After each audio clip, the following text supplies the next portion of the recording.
પાલનપુરમાં ફતેપુરથી કમાલપુરા ગામ આઝાદીના આટલા વર્ષો પછી પણ વિકાસ ઝંખી રહ્યું છે।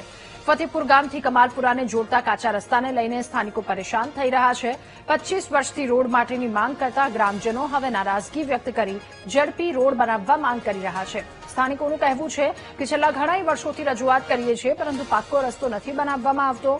ફતેપુર ગામથી અંબાજી જવું હોય તો વડગામ થઈને જવું પડે છે, જેમાં 4 થી 5 કિલોમીટરનું અંતર વધી જાય છે। લોકોનું કહેવું છે કે કાચા રસ્તાના કારણે લોકો અકસ્માતનો ભોગ બની રહ્યા છે, એટલે સરકાર જલ્દી આ રસ્તાનું કામ કરાવે તેવી લોક માંગ છે।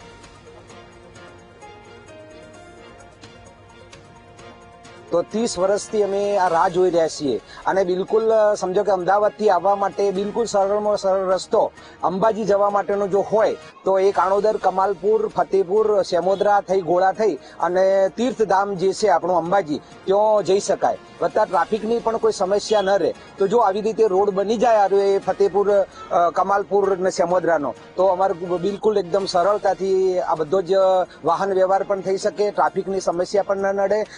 આ રસ્તાની લગભગ 30 વર્ષથી માગણી છે અને એને અમે રજૂઆતો કરેલી છે, પછી સીએમ ઓનલાઈનમાં પણ ફરિયાદો કરેલી છે અને જ્યારે કાગળો ત્યાં જાય છે એટલે જોબ નંબર નીતિનભાઈના વખતમાં જોબ નંબર મળ્યો નહીં અને એના કારણે પછી અમે પાછી અરજીઓ કરી, ગામ લોકો મળી કે ભાઈ આમાં સેમોદરા, ફતેપુર, કમાલપુર રોડ થઈ જાય એના માટે અમે રજૂઆતો કરી। પછી ધારાસભ્ય જિગ્નેશ મેવાણીને પણ રજૂઆત કરી એટલે 6 નંબરમાં અમારું નામ હતું પણ એમાં 5 રોડ થયા અને અમારો કામ 6 નંબરનો રહી ગયો।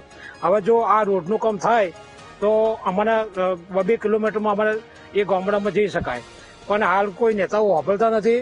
અમારે કમાલપુરથી સેમોદરાનો રોડ બની જાય તો બહેનોને તકલીફ ઓછી પડે, કારણ કે અહીંયા પથ્થર પાથર્યા છે એટલે બહેનો દૂર લઈને આવતી હોય તો અમુક ટાઈમે પડી જાય છે, ઠોકરો લાગે છે, સાધન નથી જઈ શકતું તો ખૂબ પ્રોબ્લેમ થાય। એમાં ચોમાસામાં તો એટલો પ્રોબ્લેમ થાય છે ને કે પાણી ભરાય છે તો ખાડા હોય છે તો ઘણી બહેનો દૂર ડોળાઈ જાય તો નેટ પશુપાલન ઉપર તો પોષણ કરતું એમનું ઘર ચાલતું હોય।